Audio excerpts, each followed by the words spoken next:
Hello, मैं विकास राजोरा। मेरा subject है बायोलॉजी और आज बायोलॉजी में हम 12th क्लास का एक बहुत ही इम्पोर्टेंट टॉपिक पढ़ेंगे, dihybrid cross. Dihybrid cross, और जिसमें मेंडल का एक लॉ निकल कर आया था जिसका नाम था law of independent assortment. Mendel का एक लॉ आया यहाँ से, लॉ ऑफ इंडिपेंडेंट अशॉर्टमेंट। तो देखते हैं ये डाई हाइब्रिड क्रॉस क्या था। जैसे कि नाम से पता लग रहा है, डाई डाई माने टू।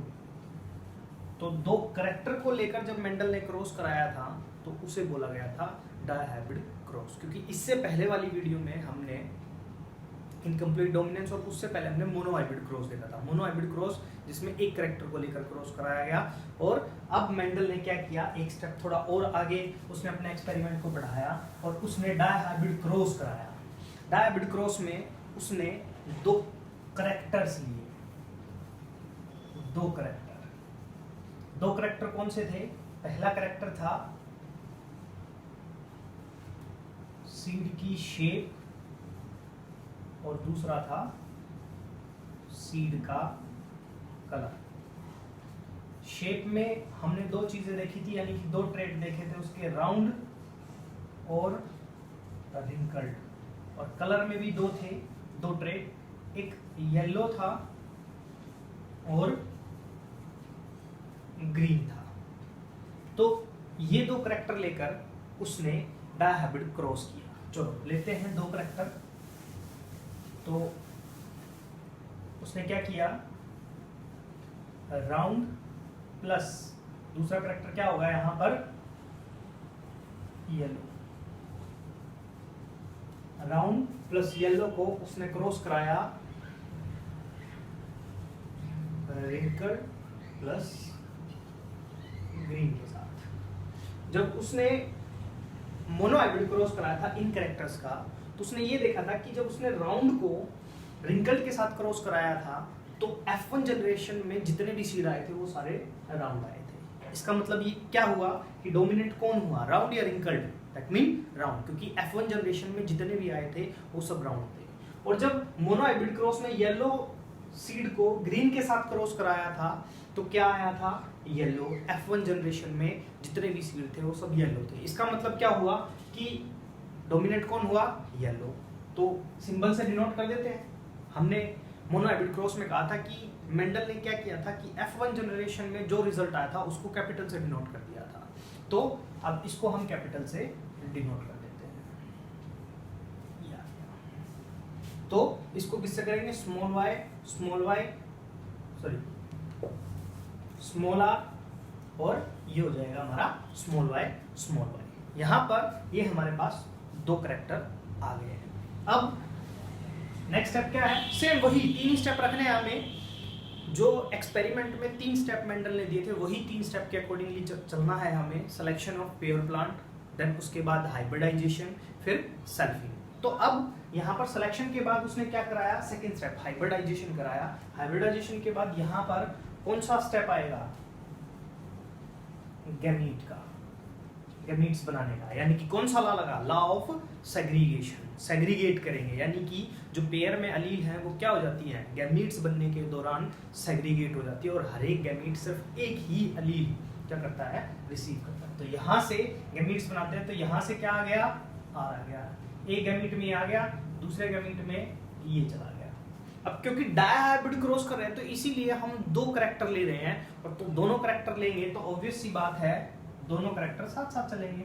यहाँ पर क्या आ जाएगा, कैपिटल वाई, और यहाँ पर आ गया कैपिटल वाई।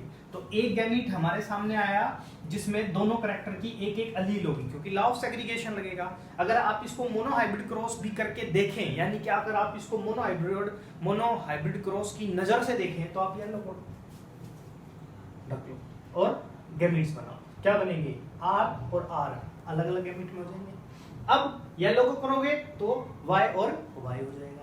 अब क्योंकि डाइहाइब्रिड क्रॉस है इसीलिए दोनों की अलील हर एक गैमीट में एक एक पहुंच जाएगी। सेम यहीं पर लगाएंगे तरीका, यही सेम गैमीट बनाने का।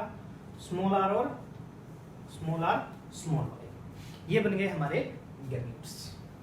पुनेट स्क्वायर क्रॉस करके रखेंगे, पुनेट स्क्वायर में रखेंगे सभी गैमेट्स को। हमारे पास F1 में रिजल्ट क्या आएगा, चलो पुनेट स्क्वायर में रख लेते हैं।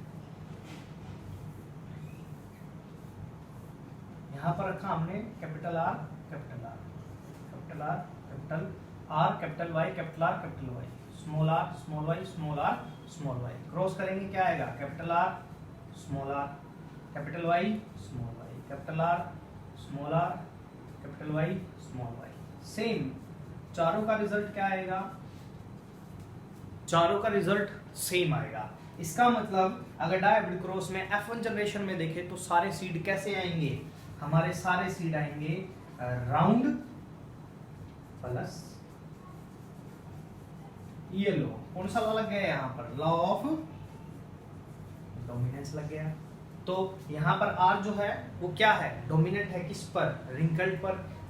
येलो किस पर है, ग्रीन पर। तो इसीलिए डायहेब्रिड क्रॉस में भी जो रिजल्ट आया वो क्या आया, मोनोहाइब्रिड जैसा ही सेम आया। दैट मीन जो डोमिनेंट है वो अपने आप को एक्सप्रेस करेगा और जो रिसेसिव है वो सुप्रेस हो जाएगा डोमिनेंट की प्रेजेंस में। तो ये था F1 तक हमारा क्रॉस। अब नेक्स्ट स्टेप क्या था, पहला स्टेप था सिलेक्शन ऑफ पेयर प्लांट, दूसरा था हाइब्रिडाइजेशन। हाइब्रिडाइजेशन के बाद हमने F1 में रिजल्ट देखा जितने भी सीड आए कैसे, राउंड और येलो। अब क्या कराना है हमें, अब हमें कराना है सेल्फिंग। अब कराएंगे हम सेल्फिंग, यानी कि इन्हीं को इन्हीं के साथ क्रॉस करने के लिए छोड़ देंगे, क्योंकि पी का जो प्लांट था वो कैसा था, बाइसेक्सुअल था। चलो देखते हैं। तो यहां पर ये आ गया आपका capital R small R capital Y small Y capital R small R capital Y और स्मॉल वाई। हमारे पास राउंड और येलो, ये भी हाइब्रिड है ये भी हाइब्रिड है। अब यहाँ पर सेम कौन सा लॉ लगेगा, लॉ ऑफ सेग्रीगेशन लगेगा। लॉ ऑफ सेग्रीगेशन के साथ साथ यहाँ पर क्या मेंडल ने चीज नोटिस की कि जब यहाँ पर हाइब्रिड कंडीशन में गैमीट्स बन रहे थे तो उसने एक चीज नोटिस की कि यहां पर 4 तरह के गैमीट्स यानी कि 4 टाइप्स के गैमीट्स बने। 4 टाइप के कैसे बने वो 4 टाइप के गैमीट्स, तो वो 4 टाइप के गैमीट्स ऐसे बने कि क्या हो रहा है, अब यहां ध्यान से देखेंगे क्या हो रहा है। यहां पर आपके 2 करैक्टर की जो अलील है या जो 2 ट्रेट हैं वो हाइब्रिड में है, हाइब्रिड में। और हाइब्रिड में होने का मतलब ये नहीं है कि ये एक दूसरे पर डिपेंड करते हैं, कि जब गैमीट फॉर्मेशन होगा तो एक करैक्टर की अलील दूसरे के साथ ही जाएगा। दैट मीन कि कैपिटल आर के साथ कौन आया था, कैपिटल वाई, और स्मॉल आर के साथ कौन आया था, स्मॉल वाई। यहां पर ये कंडीशन मेंडल ने देखा खत्म हो गई थी। कैसे, तो उसने जब क्रॉस कराया, क्रॉस कराने से पहले जब गैमीट्स देखे तो 4 तरह के गैमीट्स मिले, और उन गैमीट्स के मिलने का रीजन ये था कि जो एक हाइब्रिड कंडीशन में जो ये अलील इकट्ठा हुई थी, ये सब एक करैक्टर की जो अलील थी वो दूसरे करैक्टर के अलील की इंडिपेंडेंट थी। ये एक करैक्टर की अलील है, ये दूसरे करैक्टर की अलील है, एक करैक्टर की अलील दूसरे करैक्टर के अलील की इंडिपेंडेंट थी।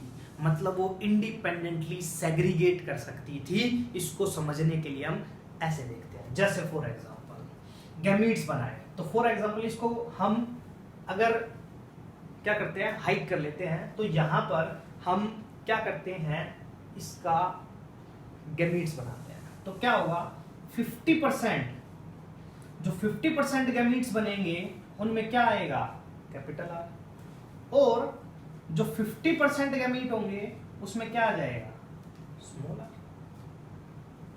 क्लियर है? सेम अब इसको हाइड करके इसके गैमीट्स बनाते हैं।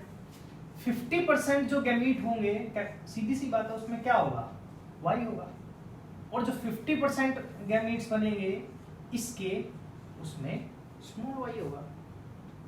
सिंपल सी बात है। अगर हम इनको एक एक करके मोनोहाइब्रिड की अगर नजर से देखें तो ऑब्वियस सी बात है 50-50% में क्या होगा, कैपिटल आर स्मॉल आर। यहाँ पर कैपिटल वाई 50% में और कैपिटल वाई 50% में। तो ऑब्वियस सी बात है ये तो हाइब्रिड कंडीशन है। और डाई हाइब्रिड हम क्या कर रहे हैं, क्रॉस कर रहे हैं। और उसमें और इंपॉर्टेंट बात ये कही कि ये पेयर ऑफ कैरेक्टर जो है दूसरे पेयर ऑफ कैरेक्टर की क्या है, इंडिपेंडेंट है। तो इसको उसने कहा था लॉ ऑफ इंडिपेंडेंट अशॉर्टमेंट, यानी कि हाइब्रिड कंडीशन में जब एक कैरेक्टर की अलील अशॉर्ट हो रही है तो वो इंडिपेंडेंट है दूसरे कैरेक्टर के अलील की। तो लॉ क्या बना था, when two pair of trait combine in hybrid. तो two pair of character, pair है टू पेयर, ये भी एक पेयर है ये एक पेयर है, तो टू पेयर हो गए। Two pair combine in hybrid, ये हमारे पास हाइब्रिड आ गया। तो क्या कहा उसने, segregation of one pair of character, segregation of one pair of character is independent to other pair of character। तो अगर ये लॉ हम अप्लाई करते हैं तो हम क्या करते हैं, इसको समझने के लिए हम एक पेयर की अलील को ऐसे लिख लेते हैं। अब क्या कहा इसने कि एक पेयर के लिए दूसरे पेयर की क्या है, इंडिपेंडेंट है। तो इंडिपेंडेंट है तो ऑब्वियस सी बात है इस कैपिटल आर के साथ क्या जा सकती है, कैपिटल वाई भी जा सकती है और स्मॉल वाई भी जा सकती है। तो सेम चीज यहां होगी कि इस अलील के साथ दूसरे कैरेक्टर की ये अलील भी जा सकती है और ये भी जा सकती है। यही तो लॉ ऑफ इंडिपेंडेंट अशॉर्टमेंट है कि जो एक कैरेक्टर की अलील है वो दूसरे कैरेक्टर की किसी भी अलील के साथ इंडिपेंडेंटली सेग्रीगेट हो सकती है ड्यूरिंग गैमीट फॉर्मेशन।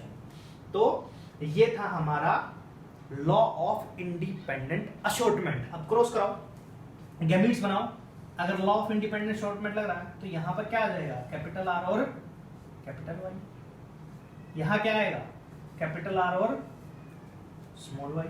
यहां क्या आ जाएगा, स्मॉल आर और कैपिटल वाई, स्मॉल आर और स्मॉल वाई।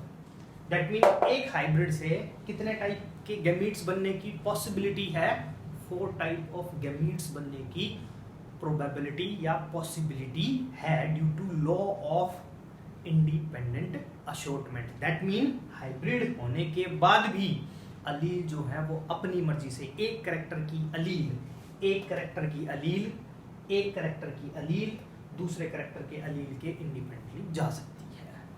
अगर ऐसे समझ में आता है तो और अच्छा है, ऐसे नहीं आता तो ऐसे कर सकते हैं। ये इसके साथ एक कैरेक्टर की अलील होगी, पेयर में है तो एक के साथ ये भी जा सकती है क्योंकि दूसरे की इंडिपेंडेंट है, तो इंडिपेंडेंट है तो ये जा सकती है। चलो, और अगर वो इंडिपेंडेंट ही है तो इसके साथ ये भी तो जा सकती है। अब आ जाओ, सेम अप्लाई इस पे कर दो। अगर इसके साथ स्मॉल आर के साथ स्मॉल वाई जा सकता है, यानी कि एक पेयर ऑफ कैरेक्टर की जो अलील है उसके साथ अगर दूसरा है वो इंडिपेंडेंट ही है तो क्या है, इस स्मॉल आर के साथ कैपिटल वाई जा सकता है और स्मॉल आर के साथ स्मॉल वाई भी जा सकता है क्योंकि इंडिपेंडेंट है। ये सब क्या है, इंडिपेंडेंट है। एक कैरेक्टर की जो पेयर में है आपकी, टू पेयर है ना, टू पेयर, एक पेयर दो पेयर। तो जो एक पेयर है कैरेक्टर का वो इंडिपेंडेंट है दूसरे पेयर के। तो दूसरे पेयर के तो ऑब्वियस सी बात है इसके साथ अगर ये जा सकता है, इसके साथ अगर ये जा सकता है तो ऑब्वियस सी बात है क्योंकि ये तो इंडिपेंडेंट है, तो ये और ये क्यों नहीं साथ जा सकते। जब ये इसके और इसके साथ जा सकता है तो ये इसके और इसके साथ भी जा सकता है। इसीलिए 4 टाइप के गैमेट्स बन गए और ये था हमारा लॉ ऑफ इंडिपेंडेंट अशॉर्टमेंट। बहुत इंपॉर्टेंट लॉ है, इकलौता लॉ है जो डायहाइब्रिड क्रॉस से आया था। यहाँ से क्वेश्चन कई बार ये भी बनता है कि explain the law which is arise from the dihybrid cross. वो कौन सा लॉ है जो डायबिड क्रॉस से आया था मेंडल का। तो यहां से ये लॉ आया था। अब चार तरह के गैमीट्स हमारे सामने हैं, capital R, capital Y, capital R, small Y, small R, small capital Y और small R, small Y. Same same 4 type के गैमीट्स यहाँ से आ जाएंगे, ये सेम तो है। तो 4 यहाँ आए तो यहाँ पर भी तो कितने ही आएंगे, 4 ही आएंगे। उठाकर किस में रख दो, F2 जनरेशन है, उठा के पुन्नट स्क्वायर में रख दो।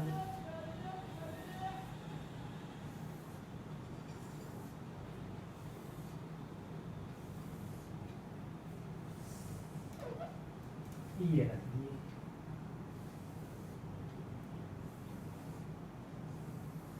ये रख दिए। आ जाओ इसको उठा कर रखो, capital R, capital Y, capital R, small Y, small R, capital Y, small R, small Y. Same चीज यहाँ पर आ जाएगी। क्रॉस कराएंगे, इसको इसके साथ कराओ, इसको इसके साथ कराओ, इसको इसके साथ कराया है तो ये आएगा। इसको इसके साथ कराएंगे तो कैपिटल स्मॉल कैपिटल कैपिटल, इसको इसके साथ कराएंगे कैपिटल स्मॉल कैपिटल स्मॉल, इसको इसके साथ कराएंगे कैपिटल कैपिटल स्मॉल स्मॉल। इस तरीके से आप ये पुन्नट स्क्वायर करोगे। और जो फिनोटिपिक रेशियो है, यानी कि इसको करने के बाद अगर हम फिनोटिपिक रेशियो देखेंगे तो फिनोटिपिक रेशियो आएगी 9:3:3:1, यानी कि आपके क्या आएंगे 9:3:3:1 आएगा। अगर आप इसको ध्यान से देखेंगे तो क्या होगा, ये मोनोहाइब्रिड की 3:1 ही आ जाता है वापस। कैसे, चलो कैलकुलेट करके देखते हैं। ये समझ आ गया, इसको आप फिल करें, क्रॉस करके देखें तो रेशियो 9:9, 9:3:3:, कैसे आएगी वो और देख लेते हैं आप एक बार।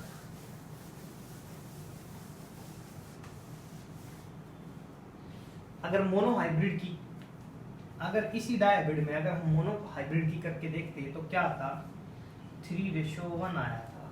3:1 का मतलब आपके 3 राउंड और 1 विंकल। इसको 3:3 हो जाएंगे आपके येलो और 1 हो जाएगा आपका ग्रीन। 9:3:3:1। अब देखते हैं हम 9:3:3:1 में 9 कैसे है, 3 कैसा है, 3 कैसे है, 3 कैसे है। गुणा करो, इसको इसके साथ करो, क्या आया 3×3=9 राउंड और येलो। अब इसको इसके साथ करते हैं, क्या आएगा 3 येलो रिंकल। इसको इसके साथ कराया, फिर इसको इसके साथ कराया। अब इसको इसके साथ कराएंगे और इसको इसके साथ कराएंगे, कराओ। इसको इसके साथ, इसको 3 राउंड और ग्रीन और 1 रिंकल्ड और ग्रीन। चलो अब जरा फिर से समझते हैं इसको। F2 की रेशियो क्या आई डायहाइब्रिड क्रॉस में F2 की रेशियो आई 9:3:1। 9 कैसे होंगे? 9 जो 9 सीड्स होंगे वो होंगे राउंड प्लस येलो। 3 कैसे होंगे आपके? येलो प्लस रिंकल्ड, या फिर आप इसको ऐसे भी कर सकते हैं, येलो प्लस आपके रिंकल्ड। ये कैसे आएंगे? राउंड प्लस ग्रीन, और ये हो जाएगा रिंकल्ड प्लस ग्रीन। ये है हमारे पास F2 जनरेशन की फिनोटिपिक रेशियो, डायहाइब्रिड क्रॉस की F2 की फिनोटिपिक रेशियो है, जिसमें आपके 9 जो सीड्स होंगे वो कैसे होंगे? रेशियो में बात कर रहे हैं हम। ये जो रेशियो आएगी वो क्या होगी? राउंड प्लस येलो 9 होंगे। 3 कैसे होंगे? Yellow plus wrinkle. ये कैसे होंगे? राउंड प्लस ग्रीन और रिंकल प्लस ग्रीन। तो ये कैसे आया और कैसे कैलकुलेट कर सकते हैं हम? तो सिंपल सी बात है, हमने मोनोहाइब्रिड क्रॉस किया था, और मोनोहाइब्रिड क्रॉस की F2 फिनोटिपिक रेशियो क्या थी? अगर एक एक करके हम कह रहे हैं मोनोहाइब्रिड, तो मोनोहाइब्रिड की फिनोटिपिक क्या थी? अगर राउंड को रिंकल्ड के साथ क्रॉस करा रहे थे तो F2 जनरेशन में फिनोटिपिक रेशियो आ रही थी 3:1, यानी कि 3 राउंड और 1 रिंकल्ड। सेम अगर हम ग्रीन येलो सीड को किसके साथ? ग्रीन सीड के साथ क्रॉस करा रहे थे, तो F2 जनरेशन में हमारी रेशियो क्या थी? 3 येलो थे और 1 ग्रीन था। सरप्राइज बात यही थी, मेंडल के इस डायहाइब्रिड क्रॉस में भी सेम रेशियो आ रही थी, यानी कि 9:3:3:1। अगर हम ध्यान से देखें, अगर हम इनको मोनोहाइब्रिड की नजर से देखें तो रेशियो वही थी 3:1:3:1 इंडिविजुअल कैरेक्टर की, जैसे मैंने यहां करके दिखाई। इसको मैंने यहां पर प्रूव करके दिखाया है कि मोनोहाइब्रिड की रेशियो और डायहाइब्रिड की रेशियो में क्या रिलेशन है, कि रेशियो वही आई, डायहाइब्रिड में भी वही आई और मोनोहाइब्रिड में भी वही आई। जैसे यहाँ पर मोनोहाइब्रिड में अगर हम एक कैरेक्टर को लेकर क्रॉस करा रहे हैं, राउंड को रिंकल्ड के साथ कराया था, तो F2 की मोनो में F2 रेशियो क्या आई थी? यह आई थी। और अगर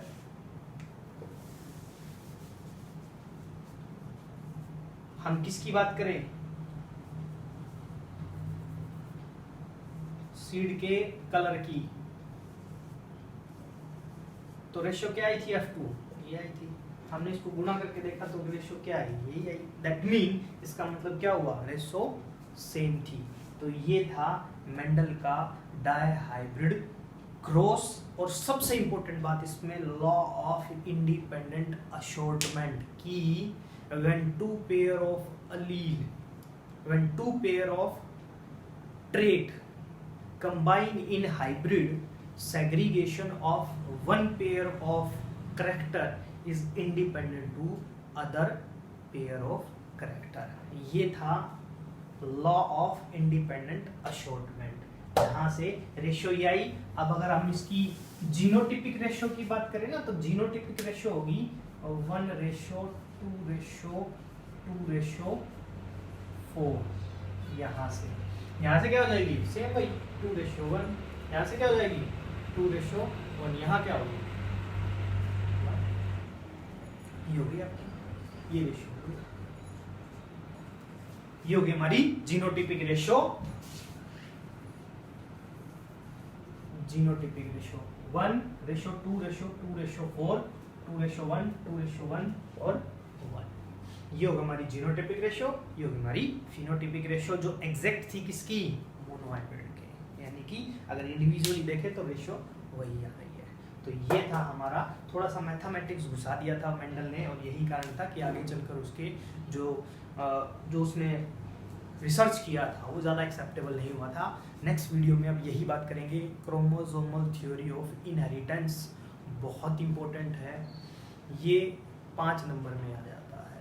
तो इसीलिए क्रोमोसोमल थ्योरी ऑफ इनहेरिटेंस जो टोटली बेस्ड है किस पर, डायहाइब्रिड क्रॉस पर, जिसको आज ये समझ आया है उसी को वो थ्योरी समझ आएगी, अदरवाइज वो नहीं आएगी, क्योंकि वो टोटली बेस्ड है इस डायहाइब्रिड क्रॉस पर। क्यों है क्योंकि जो जीन है वो कहाँ प्रेजेंट होता है, क्रोमोसोम पर।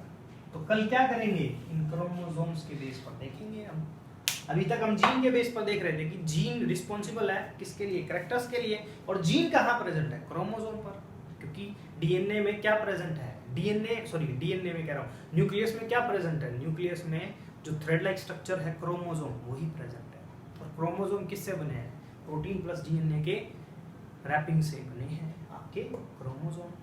तो कल का जो यानी कि जो नेक्स्ट वीडियो का जो टॉपिक होगा वो बहुत इंपॉर्टेंट होगा, वो घूम फिर के 1-2 सालों में ज़रूर 5 नंबर या 3 नंबर में पूरी एक्सप्लेनेशन के साथ आता है।